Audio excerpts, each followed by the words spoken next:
What's up, everybody? Louis back here again. Let's get it rolling here for UFC Vegas 39. A little bit disappointing weekend last weekend, UFC Vegas 38. I did not do as well as I thought I would.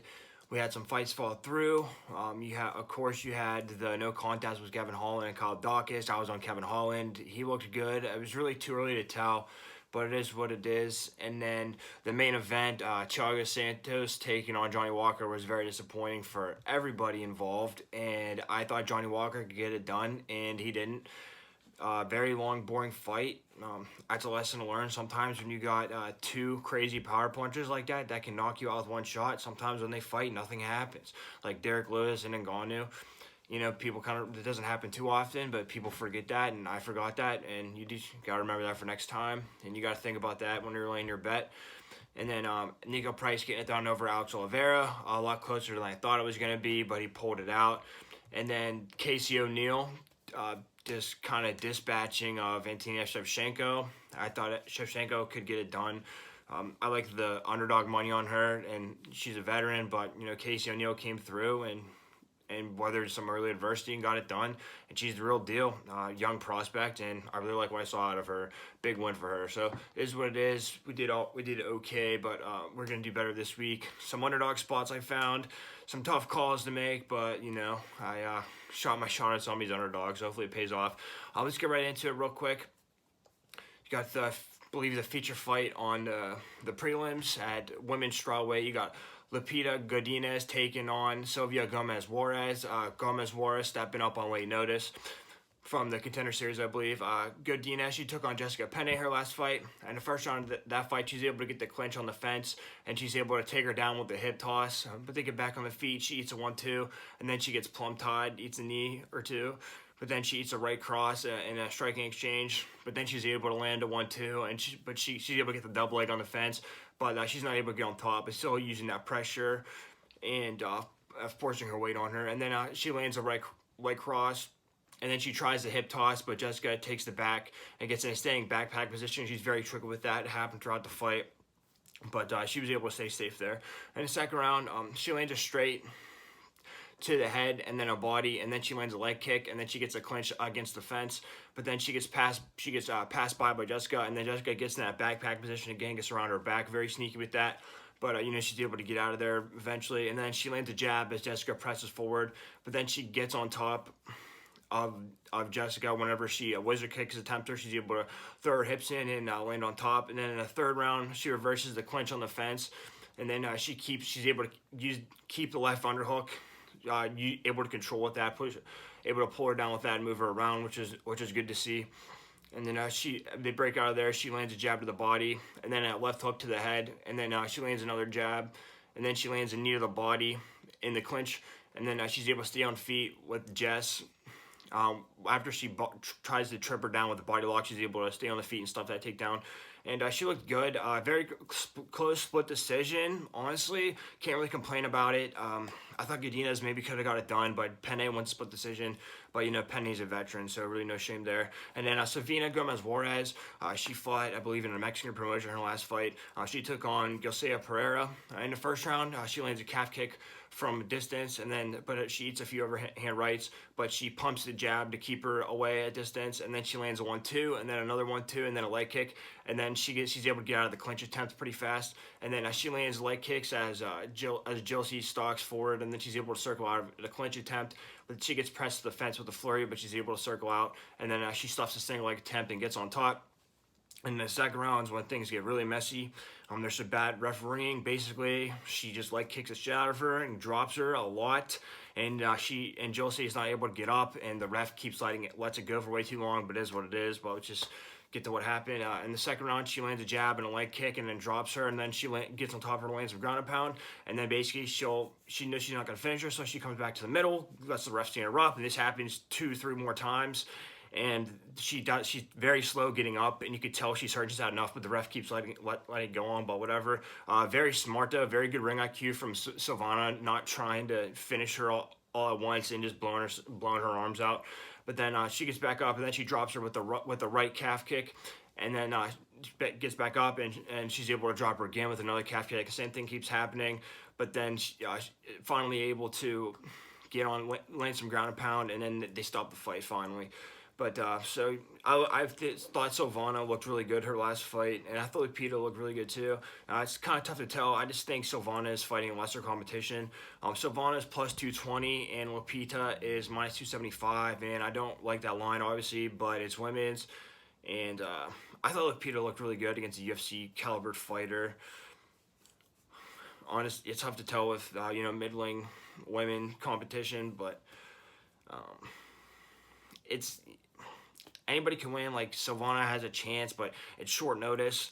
And I thought, Lupita, she uses really good pressure, and I think she'll be able to get a hold of Silvana. I don't think the leg kicks are gonna work on Lupita. My pick here is Lupita Godinez. Real quick, I forgot to do the preview of this card, but UFC Vegas 39 main event. You got Mackenzie Dern taking on Marina Rodriguez at women's strawweights. I think the winner of this is really close for a title. I know you got Carla Esparza waiting in the wings, but maybe the winner of this fights her for #1 contender. But very important fight. Mackenzie Dern's on a roll here. Marina Rodriguez looked really good against Michelle Watterson, a longtime veteran. And then you got Randy Brown taking on Jared Gooden in the co-main event at 170.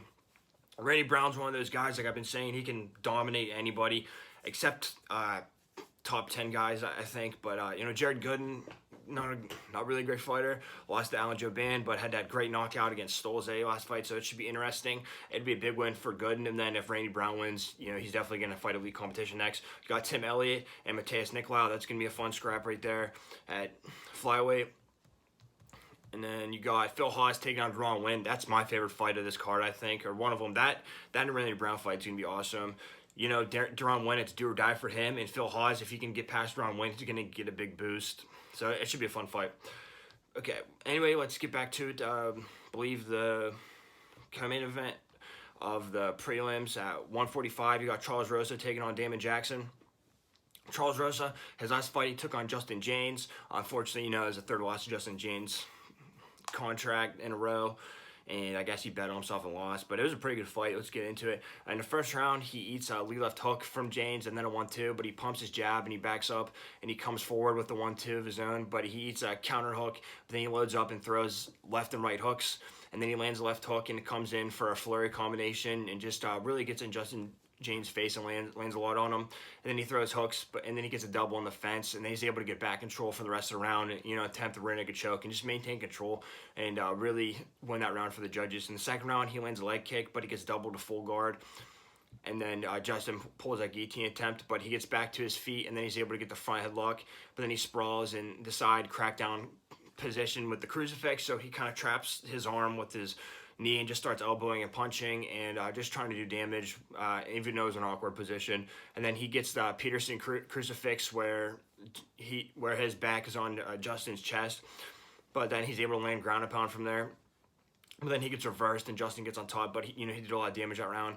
Then in the third round, he gets a single leg immediately into side control, but he eats a left hook as he's rushing forward and then eats a flurry from Justin James. Justin James knows he's down 2 rounds, going all out here, and then he eats a right hook and an uppercut as James advances forward, but he eats a flurry on the fence and then knees to the body. But then he gets taken down and put in an arm triangle, but Justin can't finish it. And he's answering the phone, keeping his hand up there, so he had good defense for that move. And then he gets behind. But then James shoots again, and he's able to get snap him down and get behind for a front headlock to end the fight. Very good, wild fight. He looked good for the first 2 rounds, but Justin James really let him have it in the third. And then Damon Jackson, he took on Elliot Taporea's last fight. Pretty quick fight in the first round. He eats a jab and a right hook to the body as he's coming forward, but then he eats jabs at range, but then he lands a double jab and then a straight right. But then his jab gets countered with body shots, but he eats left hook to the body and then the overhand right on a cage, and then he gets knocked out. So, he gets knocked out. Look at the betting line. Damon Jackson minus 180 for some reason. Charles Rosa plus 155. You know what? Charles Rosa gasses as the fight goes on, but, just keeping it simple here. Damon Jackson got knocked out in his last fight. Minus 180 for, he just got knocked out in the first round. Doesn't matter who it's against. I like Charles Rosa here in my third. He just needs to bank 2 rounds. It doesn't matter. I think his control is good enough. I think he can do it. Price isn't too bad. Underdog plus 155. My pick here is Charles Rosa. Sorry, this is the co-main event of the prelims. heavyweight, you got Alexander Romanoff taking on Jared Vanderaa. Don't know why this is so low down on this card in particular. Maybe they're punishing Romanoff for that decision last time. I don't know. But Romanoff took on Juan Espino's last time. A lot of controversy surrounding this fight, but he got the W. Let's take a look at it. First round, he's able to duck under Juan's hook, and then he gets the body lock trip takedown almost immediately, and then he lands back on his feet. Juan's able to get up, but Alex keeps his weight on him, makes it tough for him. He lands jab, and then he clinches to the fence, but he gets taken down with the outside trip from Juan, but then he works to his feet, and then he's able to get a clinch on the fence to end the round. The round was kind of even. I think Romanoff edged it out a little bit. In the second round, he eats a straight right and uppercuts in a firefight, but then he rushes forward and lands a right, and then he clinches on the fence, and then he gets in on a single, and then he's able to get a takedown to full guard. And then he lands heavy ground and pound, and then hammer fists. But then Juan gets up and clinches Alex against the fence. I'm sorry, Alex definitely won the second round. I think Juan edged out the first round. I think it's tied up going to the third round. Alex gets a single on the fence, but then he comes up for the body lock. But then Juan, he's able to get the body lock takedown, and then Alex is able to work back up, and then Juan accidentally knees him in the groin, and he's unable to continue. So for whatever reason, they judge it from that point on, and the judges give it to Alex. I don't know, man. He seemed like he was fading, but close fight. It is what it is. Very weird situation. And then Jared Vanderaa, he took on Justin Tafa his last fight. In the first round, he lands the leg kicks at range. He lands a knee to the head on Justin as Justin's trying to clinch, but then he keeps space with the jab, and then he lands body kicks. Just kind of keeps Tafa off of him. And then in the second round, he lands a jab and a head kick, but he eats a short left in the exchange when they're standing in the pocket. But then he lands a short right hook in a firefight, and then he lands a flurry on Justin against the fence, but then he eats a jab at range from Justin. And then in the third round, he pumps his jab, and then he keeps pumping that body kick. Then he lands a hook combination. Then he lands hooks on the fence, but he eats the elbow from Justin. But he just outstruck him basically. I thought Tafa would be able to hit him with the harder shots and hurt him, but Vanderaa just kept busy, pumped his jab, and I was impressed. But take a look at the line. This is a tough decision. Vanderaa plus 500, Romanoff minus 720. That line is outrageous. But we've seen this before. Romanoff is a huge favorite. It's just his style. Basically, if he gets Vanderaa down, he's going to murder him. And then if Vanderaa can keep him off, he could outstrike him from outside. But this line's outrageous. And I normally wouldn't bet this, but Romanoff before he fought Espino, his line was like that, even bigger sometimes. My pick here is Alexander Romanoff. I still think Vanderaa has it. I don't like the decision. It is what it is. I don't really have a prop for finish because I really don't know if Romanoff will finish him, but I know he'll definitely lay on him for 3 rounds. So my pick here is Alexander Romanoff. And then the main event of the prelims at bantamweight, you got Chris Gutierrez taking on Felipe Colares. Chris Gutierrez took on Andre Ewell his last fight. In the first round, he lands a knee to the chest as Andre rushes in. Then he gets a clinch on the fence and lands a knee to the body. And then he's able to drop him at the end of the round with a left head kick at range, perfectly placed. Gutierrez really wasn't too active before that, but then it pays off. He drops him. Then in the second round, he lands a hard leg kick from range. He eats a double jab. Then he eats a straight left, and then he gets taken down with a single leg. But then in the third round, Gutierrez really starts to pick it up here. He knows that's about 1-1, so he really picks it up and starts putting a strike together. He really finds his rhythm. I think he's a little bit of a slow starter. He lands spinning back head kick, and then he lands a leg kick, and then a 1-2, and then he lands a hard straight right, and then he lands a left head kick after Ewell throws his jab, and then he lands multiple leg kicks into pocket exchanges, and then he lands a Superman punch off the cage, and then lands a body kick from there. Just really going all out to win the round, and I was impressed with him. Definitely a slow starter, which is a concern, but he really picks it up. And then Felipe Colares took on Luke Sanders his last fight. In the first round, he gets dropped with a straight left, and he gets taken down with tie clinch into full guard. Sanders just kind of clamps down on there and runs him over. But then back in the feet, he eats a hook, and then a flurry on the fence. But then his jab keeps getting countered with hooks every time. But then he lands a straight right at range. And then in the second round, he eats a body kick at range. But then he eats an uppercut in a firefight exchange. But then he gets taken down with a double as he's stalking forward. But then he gets right back to his feet, so that it's always good to see. And then he eats overhand lefts. But then he defends the trip attempt with a whizzer. And then he gets the takedown on the fence.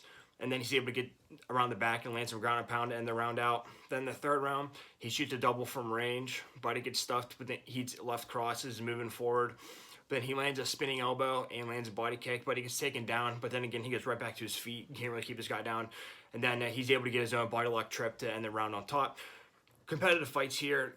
Felipe was getting beat up in the first round, in my opinion. So both guys might have a slower first round. Felipe plus 200, Gutierrez minus 250. Tough decision. I know when you say minus 250, you got to think about it twice, and I did. And it's a close one, but for whatever reason, I just like Gutierrez here. I've seen when, that third round, he looks really good, and Felipe gets beat up, and I think Gutierrez is be able to maintain the pace. I think he'll be able to squeak out 2 rounds here. I don't know, people kind of underestimate him. But, he should be on, I believe, a 4-fight streak. His last fight, he got a 10-8 against him because the guy took his back. Didn't really do any damage, so I didn't really agree with that. Won the next 2 rounds. I don't really like the price, but I just got a feeling. My pick here is Chris Gutierrez. First fight on the main card, 185. You got Phil Hawes taking on Deron Winn. Pretty low down there if you ask me. I'm very excited for this fight. Phil Hawes took on Kyle Dawkins his last fight. In the first round, he gets a double from the pocket, but he gets reversed with a cement mixer from Kyle. But then he's able to stuff the double leg up against the fence. And then in the second round, he's able to duck the head kick, but he eats a back fist, and he gets rocked, and he eats a flurry, but he's able to maintain composure. And after that, he kind of takes over the round. He stuffs a trip attempt, then he gets the clinch on the fence, then he lands a straight right to the body, and then he lands an overhand right, but he gets clinched, but then he lands a short right against the fence, and then he breaks out of the clinch and lands a jab, and then he lands a right and a left hook to the body, and then he lands a head kick off of the clinch break, and then in the third round, basically he gets the double leg from the pocket and gets half guard for about more than half the round, and then just lands heavy ground and pound and really beats Dawkins up after that. You can tell Dawkins had his opportunity. Phil Hawes' chin held up. Phil Hawes' conditioning held up. And he surprised some people, including me, in that fight. And then Deron Winn took on Antonio Arroyo. Last fight, it's worth noting, that was at catchweight 195 because Deron Winn has trouble making weight, I guess. In that fight, in the first round, he gets a double off of Antonio's kick. Then he gets a single leg takedown. And then Antonio gets back up, but Deron keeps pressing him to the fence. And then he gets him back down.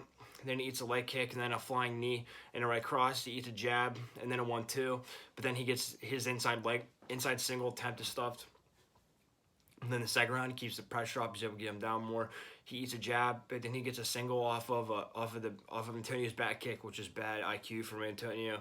Then he slips the hook, and then he's able to get another double leg, and he gets around the back, and then he keeps the clinch on the fence, and then he gets another double leg off of the fence. Then in the third round, he gets the blast double. He eats uppercut, but he walks through it, and then he gets a double leg, and then he lands a jab, and then a right hook, and then he gets another double leg off the fence, rinse, repeat. Just keeps walking forward, gets that double leg, basically turned it into a wrestling match. He has some strikes with the hooks, but we all know Deron's game. He's a wrestler. Deron Winn plus 240. Phil Hawes minus 305. I would have been on Hawes, but this is time I don't like this line. I don't think Hawes is worth minus 300. Deron Winn's cardio is suspect, but I mean, I think maybe Phil Hawes will have a good first round. I think Deron can take over and just get takedowns. He just got to win on the judges. Plus 240, I like that money on him. My pick here is Deron Winn. Then the second fight on the main card, women's flyweight, you got Sabina Mazo taking on Maria Agapova. Interesting matchup. Mazo took on Alexis Davis her last fight. In the first round, she pumps a jab just to keep her distance. Her kick is caught, and she eats a leg kick, and then she gets taken down, and she tries to sweep, but then she gets her back taken for the rest of the round, and Mazo she gets her back taken and ridden out by Davis. Then in the second round, she lands a jab on the outside. She circles away, but she eats leg kicks. And when she circles, and then she eats a head kick in the exchange, but then she lands a counter straight right, and then her kick is caught, and she gets taken down. Then the third round, her kick is caught, and she gets taken down again with a trip, but then she gives up back control once she's trying to stand up, and then she attempts an arm bar, but it gets stuffed. She just kind of throws it up, but just not really great ring IQ for Mazo, and Davis controlled her. And then Maria Agapova, her last fight, she took on Shayna Dobson. One of the biggest upsets ever in this fight. In the first round, she rushes forward. She lands head kicks, but she gets taken down with the body lock. And then she gets underhooks.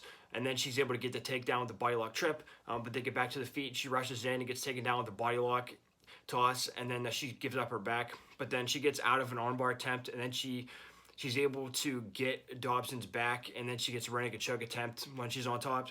And then the round ends, and Maria, you can tell she kind of gasses. And in the second round, she eats a teep to the body and a 1-2. But she gets the body lock takedown, but then she gets swept by Shanna, and Shanna ends up in full mount.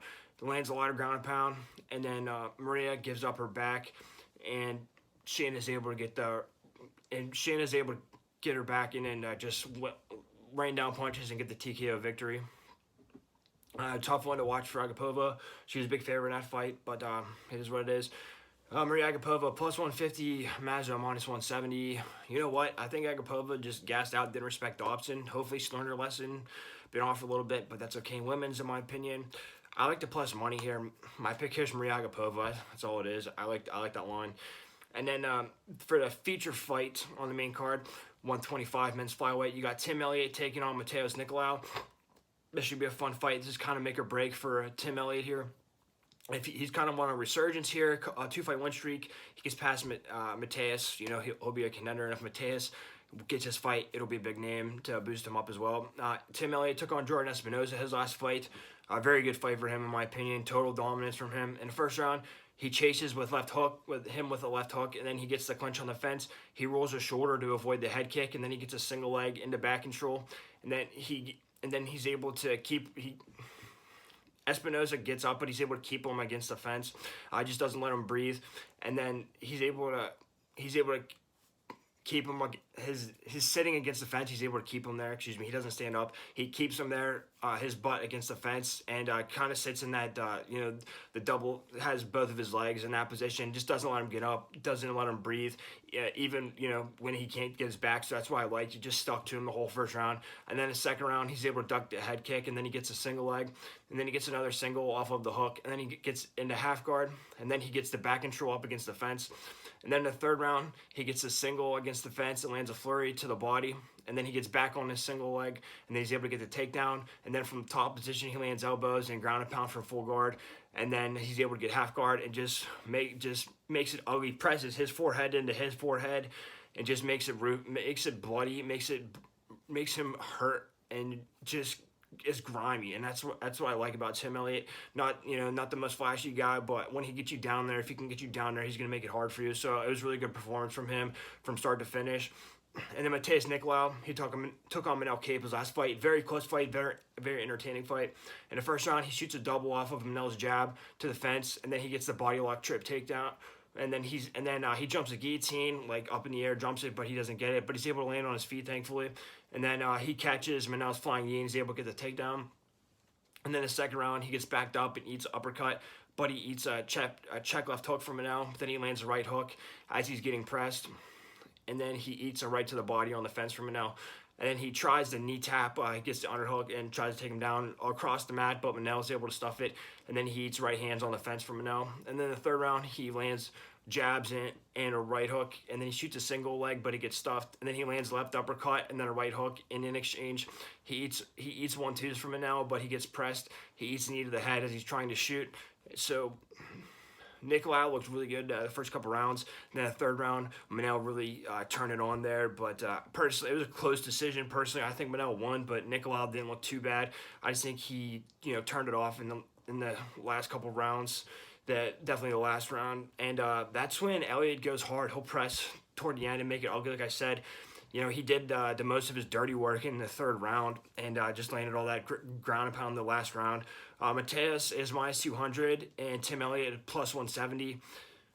It's kind of a tough one. Nicolau might be a little more skilled here, but for plus 170, I like Tim Elliott.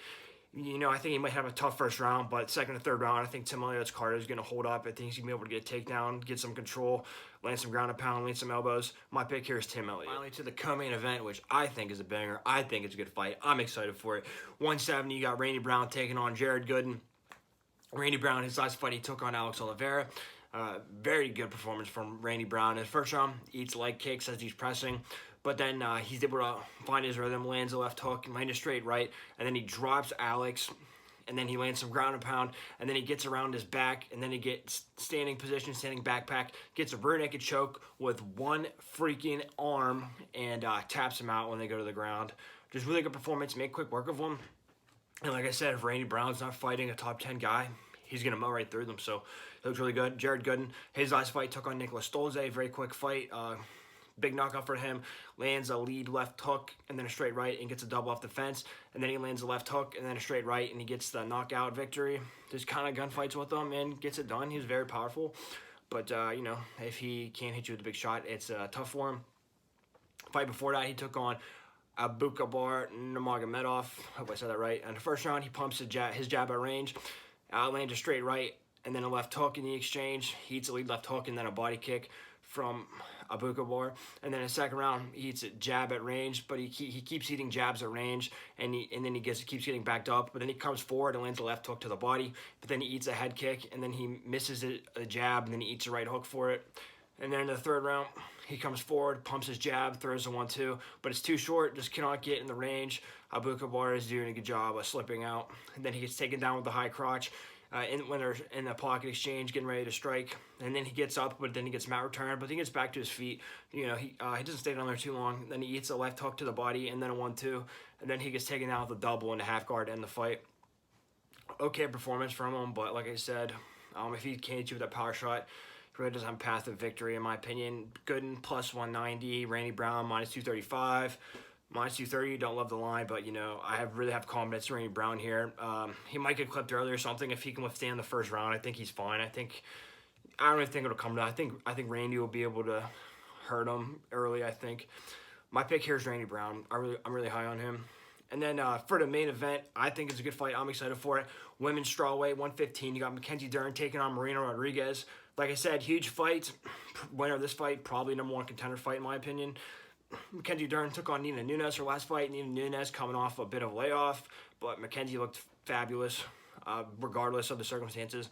In the first round, she lands a right hook, and then she clinches on the fence. She lands a leg kick and then a 1-2, and then she gets the single leg trip takedown. She gets in a half guard and then works her way to full mount, and it lands a lot of ground and pound throughout, and then she's able to get the armbar submission. She sits on it. She doesn't pull it out of nowhere. She really works on it, has it for a long time, and doesn't give up on it. She has a death grip on it, and she's able to finally get the armbar and tap out Nunes, and she looks fantastic the whole way through.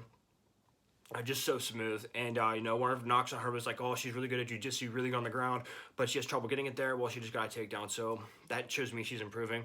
And then Marina Rodriguez, she took on Michelle Waterson in her last fight in the main event, 5-round fight.